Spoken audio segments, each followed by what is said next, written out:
Students, আজ আমাদের আলোচনার বিষয় হলো কুলম্বের সূত্র সংক্রান্ত আরও কিছু ট্রিকি কোয়েশ্চেন্স নিয়ে আলোচনা। আজকে আমরা যে অঙ্কগুলো নিয়ে আলোচনা করব, সেই অঙ্কগুলো স্টুডেন্টসদের বিভিন্ন অসুবিধার সৃষ্টি করে। তো আশা করছি এই ভিডিওটা দেখার পর এই ধরনের অঙ্ক পরবর্তীকালে সমাধান করতে গিয়ে তোমাদের আর কোনো সমস্যা হবে না। সেই জন্য তোমরা ভিডিওটাকে ভালোভাবে দেখো এবং বোঝার চেষ্টা করো। স্টার্ট করি। আজকে যে অঙ্কগুলো নিয়ে আমরা আলোচনা করছি, এই অঙ্কগুলো সমাধান করার জন্য আমাদের ভেক্টর চ্যাপ্টারের ভেক্টরের সংযোজন এবং ভেক্টরের বিভাজন সংক্রান্ত ধারণার দরকার। তো আমি ছোট ছোট করে 1, 2, 3 তিনটে পয়েন্ট দিয়ে ভেক্টরের সংযোজনের যে গুরুত্বপূর্ণ তথ্যগুলো সেগুলোকে লিখে রেখেছি।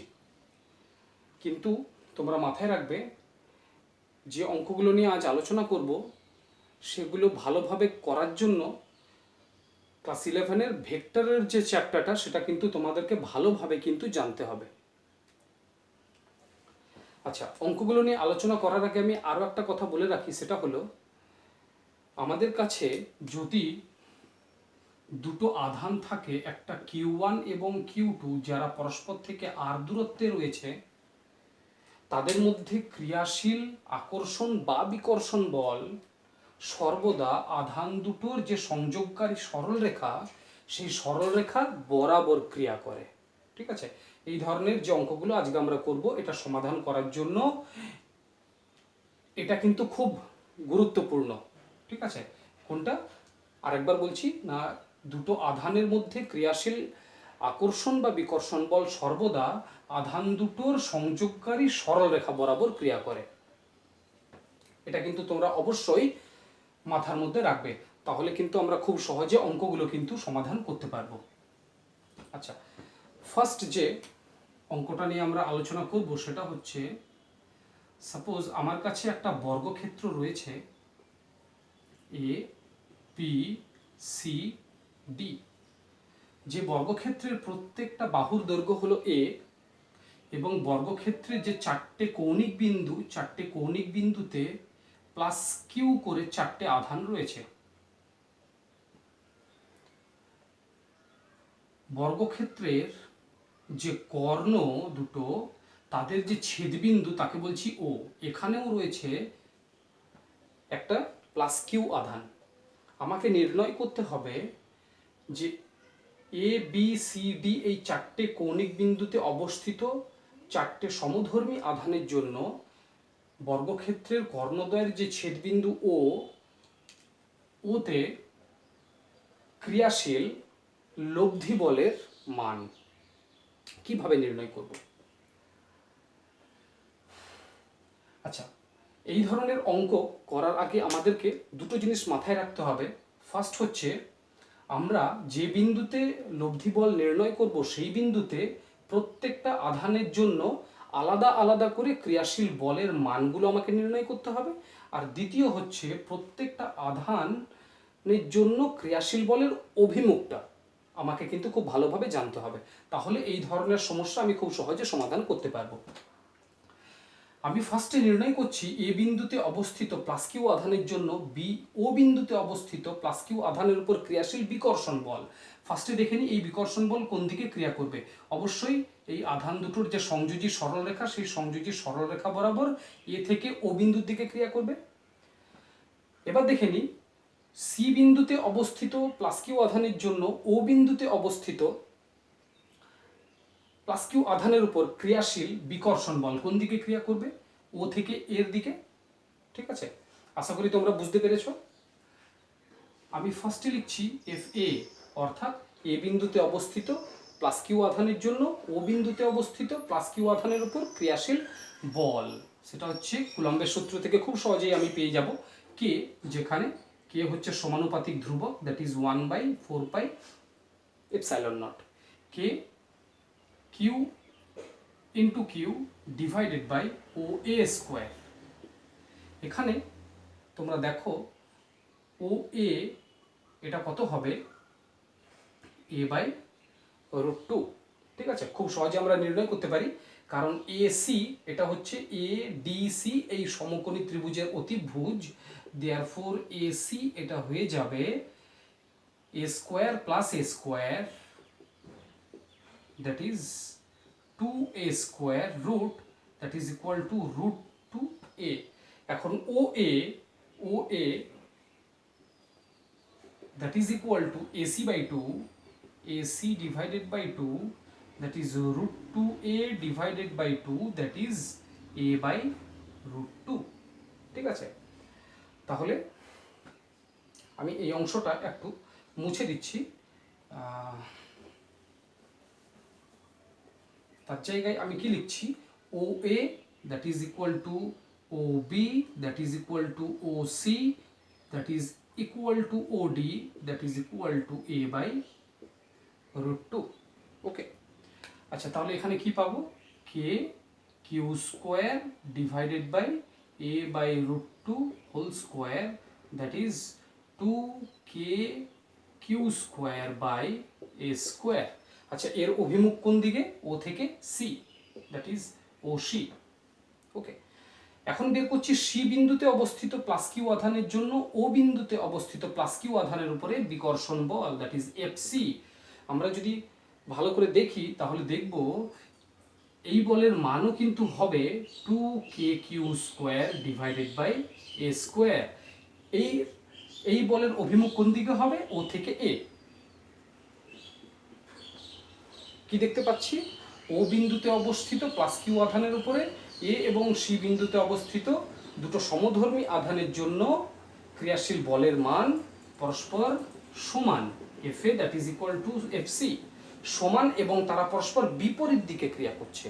অর্থাৎ এই দুটো বলের জন্য ও বিন্দুতে ক্রিয়াশীল লব্ধি বল, দ্যাট ইজ যদি এফ ড্যাশ বলি তাকে আমরা কি লিখবো, F A minus F C, সেটা কত হবে, 0। ঠিক আছে, আচ্ছা লব্ধি বল F A minus F C আমি কেন পেলাম, কারণ আমরা জানি ভেক্টরের সংযোজন থেকে যখন দুটো ভেক্টরের মধ্যবর্তী কোণ হয় 180 ডিগ্রি, তখন লব্ধি ভেক্টরের মান হয় ভেক্টর দ্বয়ের অন্তর্ফলের সঙ্গে সমান। তো যেহেতু এখানে এফ এ এবং এফ সি পরস্পর বিপরীত দিকে ক্রিয়া করছে এবং তাদের মধ্যবর্তী কোণের মান 180 ডিগ্রি, সুতরাং ও বিন্দুতে লব্ধি বলের মান হবে বল দুটোর অন্তর্ফলের সঙ্গে সমান, বা F A minus F C that is equal to 0। ঠিক আছে, ওকে। এবার বি বিন্দুতে অবস্থিত প্লাস কিউ আধানের জন্য ও বিন্দুতে অবস্থিত প্লাস কিউ আধানের উপর যে বিকর্ষণ বল প্রয়োগ করবে তার অভিমুখ হবে ও থেকে ডি এর দিকে। আবার ডি বিন্দুতে অবস্থিত প্লাস কিউ আধান ও বিন্দুতে অবস্থিত প্লাস কিউ আধানের উপরে একটা বিকর্ষণ বল প্রয়োগ করবে, সেটা ক্রিয়া করবে ও বি অভিমুখে। আমি লিখছি f B that is equal to, আমরা যদি দেখব ভ্যালু কিন্তু এফ এ এবং এফ সি যা ছিল এখানে কিন্তু তাই হবে, that is F B is equal to 2k/2 by a square, আর এর অভিমুখ হচ্ছে ও থেকে ডি এর দিকে। আর এফ ডি এটার মানও হবে 2k/2 বাই এ স্কোয়ার, আর এর অভিমুখ হবে ও থেকে বি, ও থেকে বি এর দিকে। আমরা কি দেখতে পাচ্ছি, f B that is equal to f d, এবং এই দুটো ভেক্টরের মধ্যবর্তী কোণ 180 ডিগ্রি, সুতরাং এই দুটো বলের জন্য ও বিন্দুতে অবস্থিত প্লাস কিউ আধানের উপর লব্ধি বলকে যদি আমরা এফ ডাবল ড্যাশ বলি, তার মান হয়ে যাবে f b minus f D that is equal to 0। তাহলে আমরা কি পেলাম, f dash that is equal to 0, f double dash that is equal to 0, অর্থাৎ ও বিন্দুতে অবস্থিত প্লাস কিউ আধানের উপরে এই চারটে আধানের জন্য ক্রিয়াশীল লব্ধি বল, সেটাকে যদি আমরা এফ বলি, তার মান কত হবে F dash plus F double dash that is equal to 0 plus 0 that is equal to 0। ঠিক আছে, আশা করি তোমরা বুঝতে পেরেছো। ঠিক আছে, আচ্ছা আমরা নেক্সট যে অঙ্কটা নিয়ে আলোচনা করব সেটা হলো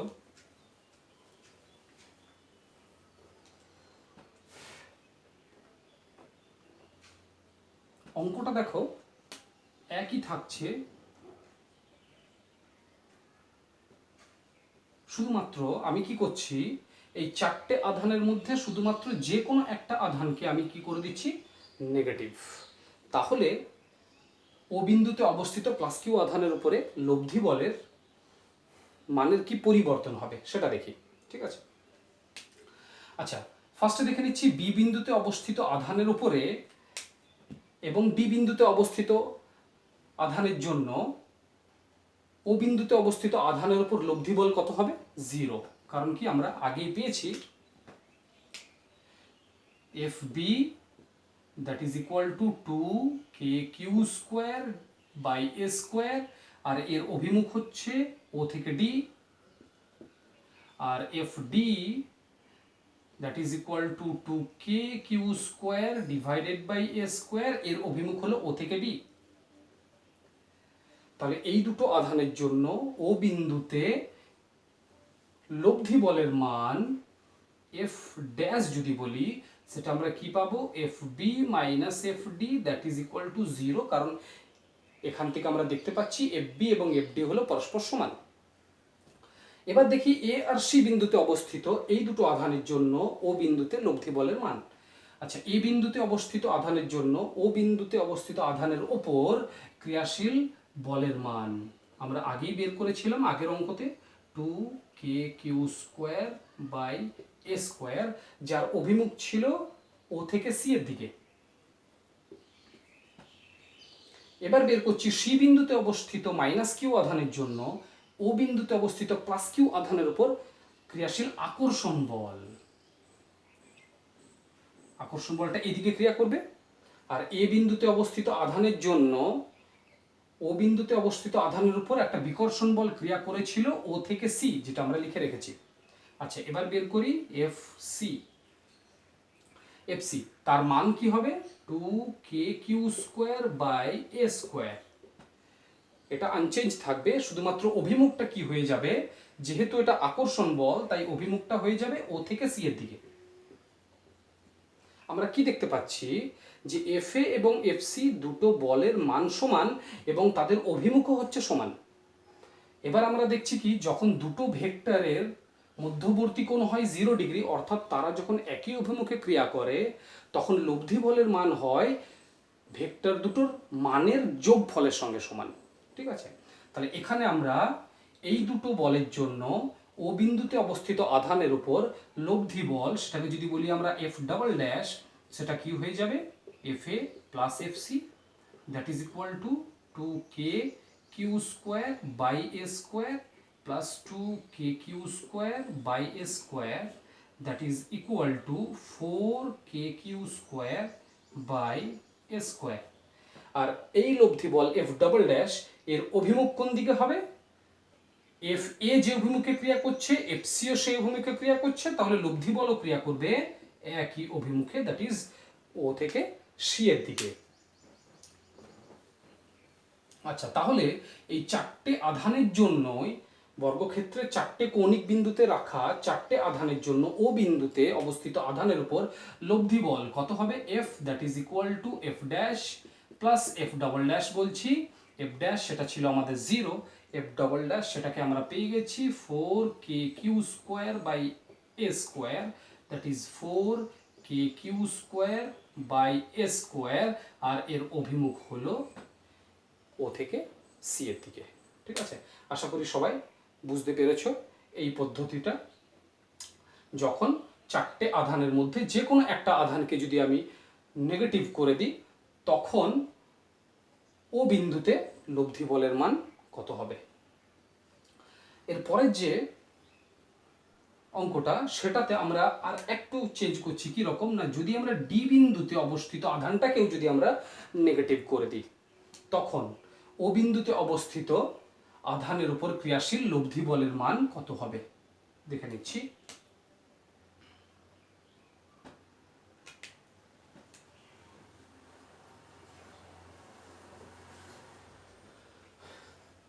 আচ্ছা দেখো, ফার্স্টে আমি অভিমুখগুলো দেখে নিই।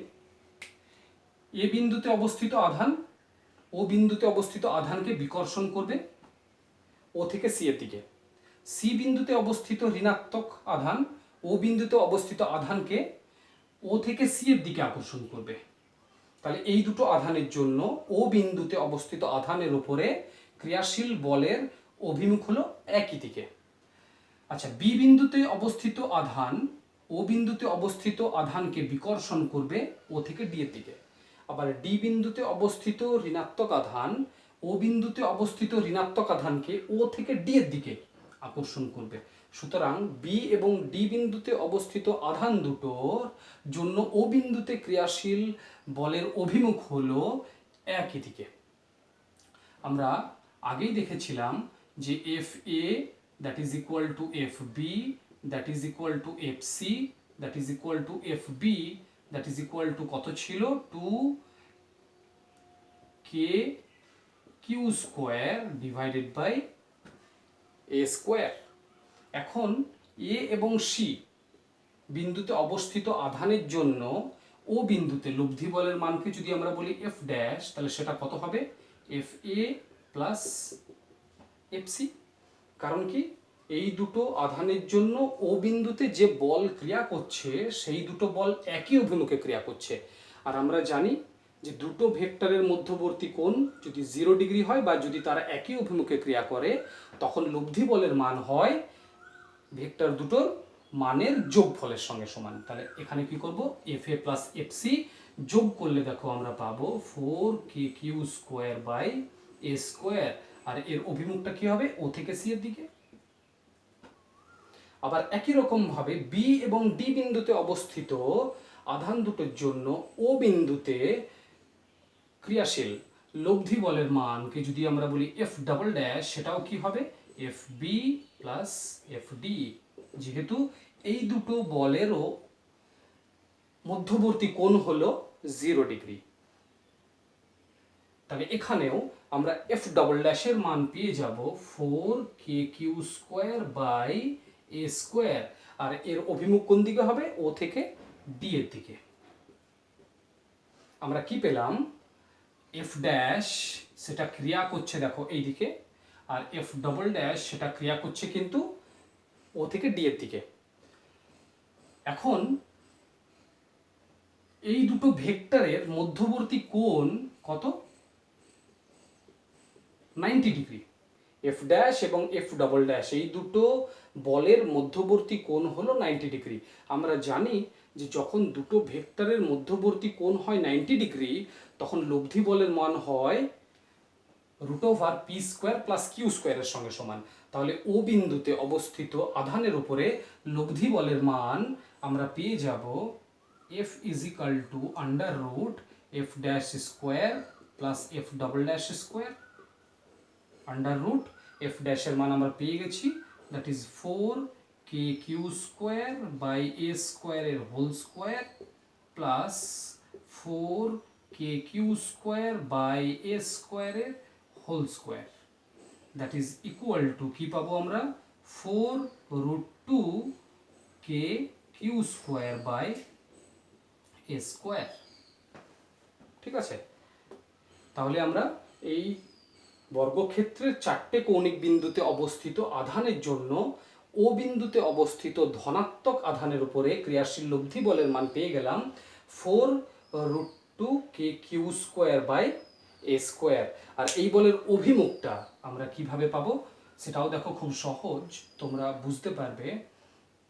আমরা দেখছি এখান থেকে যে যখন দুটো ভেক্টরের মধ্যবর্তী কোণ হয় 90 ডিগ্রি, তখন লব্ধি ভেক্টর যদি পি ভেক্টরের সঙ্গে যদি ফাই কোণ করে থাকে, তখন tan ফাই এর ভ্যালু হয় কিউ বাই পি এর সঙ্গে সমান। এগুলো তোমরা ভেক্টরের চ্যাপ্টারে পড়বে বা পড়েছো।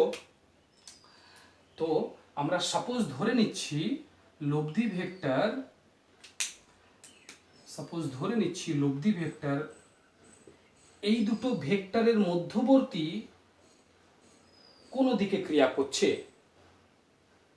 আর লব্ধি ভেক্টর ধরে নিচ্ছি এফ ড্যাশ ভেক্টরের সঙ্গে কোণ করেছে ফাই। তাহলে আমরা কি লিখব, tan phi that is equal to q by p, মানে এখানে কিউ হলো F double dash divided by F dash. তাহলে কি হবে, F double dash that is equal to, সেটা পেয়েছিলাম 4k q square by a square, F double ড্যাশও আমরা পেয়েছিলাম 4k q square by a square, পাচ্ছি 1, দেয়ারফর ফাই কত পেয়ে যাচ্ছি আমরা, 45 ডিগ্রি। অর্থাৎ এক্ষেত্রে লব্ধি বল সিওডি, এই যে কোণ, একে কি করছে, সমদ্বিখণ্ডিত করছে। অর্থাৎ লব্ধি বল সিওডি যে কোণ, তার যে সমদ্বিখণ্ডক, সেই সমদ্বিখণ্ডক বরাবর কিন্তু ক্রিয়া করছে। ঠিক আছে, আশা করি এটা তোমরা বুঝতে পেরেছ। ভিডিওটা শেষ করার আগে আমি তোমাদেরকে একটা অঙ্ক দিয়ে যাচ্ছি, আশা করছি তোমরা অঙ্কটা চেষ্টা করবে। আমার কাছে একটা বর্গক্ষেত্র রয়েছে, যে বর্গক্ষেত্রে 4টে কৌণিক বিন্দুতে 4টে আধান আছে। এখানে ধরে নিচ্ছি মাইনাস কিউ, এটা মাইনাস কিউ, এটা মাইনাস কিউ, এটা হচ্ছে প্লাস কিউ। মানে আগের দুটো অঙ্কতে আমি কি করেছিলাম, 3টে ছিল, 4টেই ছিল পজিটিভ, তারপর 3টে ছিল পজিটিভ, তারপর কি করলাম, 2টো ছিল পজিটিভ, 2টো ছিল নেগেটিভ। এবার কি করছি, 3টে নেগেটিভ, একটা পজিটিভ। এই অবস্থায় এই বর্গক্ষেত্রের কর্ণদ্বয়ের যে ছেদবিন্দু ও, সেখানে যদি প্লাস কিউ একটা আধান থাকে, তাহলে এই প্লাস কিউ আধানের উপর ক্রিয়াশীল লব্ধি বলের মান তোমাদেরকে কিন্তু নির্ণয় করতে হবে। দ্যাট ইজ এফ ও, ও বিন্দুতে অবস্থিত প্লাস কিউ আধানের উপরে লব্ধি বলের মান কত হবে। ঠিক আছে, আশা করি আগের যে অঙ্কগুলো আমি করলাম, সেই অঙ্কগুলোর থেকেই আশা করি তোমরা এই অঙ্কটাকে সলভ করতে পারবে।